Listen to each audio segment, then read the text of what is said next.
Sunday, people across the country took part in a national day of mourning for Sonya Massey. A police deputy shot the Illinois woman in her home earlier this month. The officer is now charged with murder, and the case is renewing calls for justice and police reform.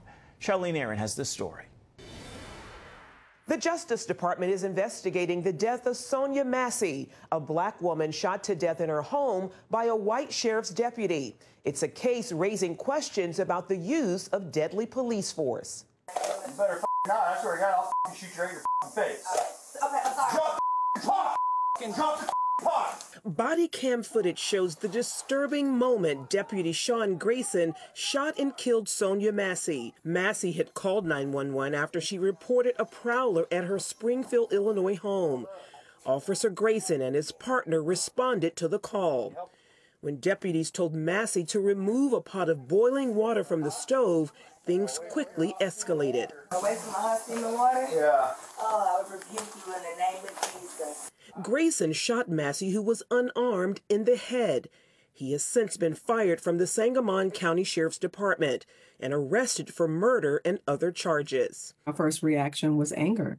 You know, of course, I felt, I was sad. There was, just a lot of hurt on the inside, just because me as a black female living in the black community, seeing this often. The case highlights troubling behavior in Grayson's past. According to court records, he held 6 different police jobs over the past 4 years. In 2015 and 2016 came 2 DUI misdemeanors, and before that, an Army discharge for misconduct. Given that history, Chicago Police District Councilwoman Elise Edwards joins many others arguing Grayson should not have been allowed in law enforcement. Even when an officer is sanctioned and found out, they just move around to other places. And then they're able to continue their misbehavior, their bad behavior, their misconduct. Grayson also failed to activate his body camera until after firing the fatal shots, a violation of the state's Safety, Accountability, Fairness, and Equity Today Act, also known as the Safety Act.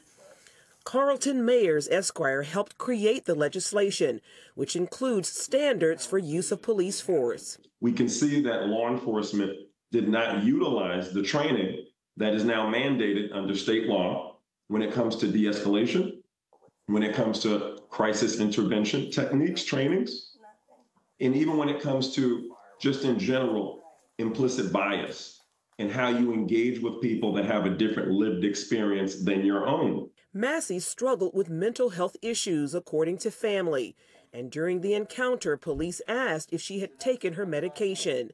Edwards says the rise in these cases points to the need for mental health experts to assist officers during 911 calls. Why can't we free up their time to actually work on problems that are so urgent that only someone with a gun and badge can handle? So when it is a mental health crisis, we need people who are actually trained. Meanwhile, the Justice Department is also investigating Massey's murder. Grayson faces 3 counts of first-degree murder, and if convicted, could face 45 years to life in prison. Charlene Aaron, CBN News. On so many levels. Gordon? The video is absolutely horrific, and you look at it and go, why in the world would you call 911 today if that's going to happen to you, if you're going to be shot and killed in your own kitchen? The very people who have vowed to protect and to serve you are now going to shoot you and somehow claim that they felt threatened by scalding hot water. It makes no sense to me.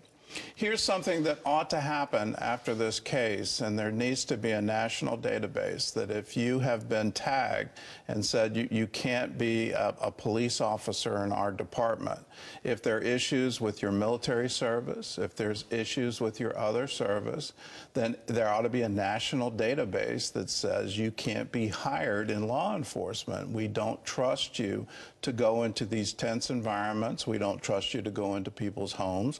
We don't trust you that people who are in police custody will actually survive that. We need to have this kind of thing because our very society is at risk. I'm not overclaiming this. When the people start to think that the police are the enemy, we're in trouble.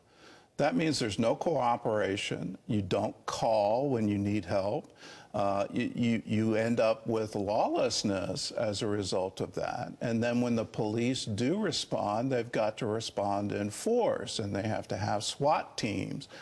We've already seen that with SWAT teams showing up to serve arrest warrants for people who are already represented by counsel, already in the court system, and for whatever reason, they're trying to make some kind of odd show of force.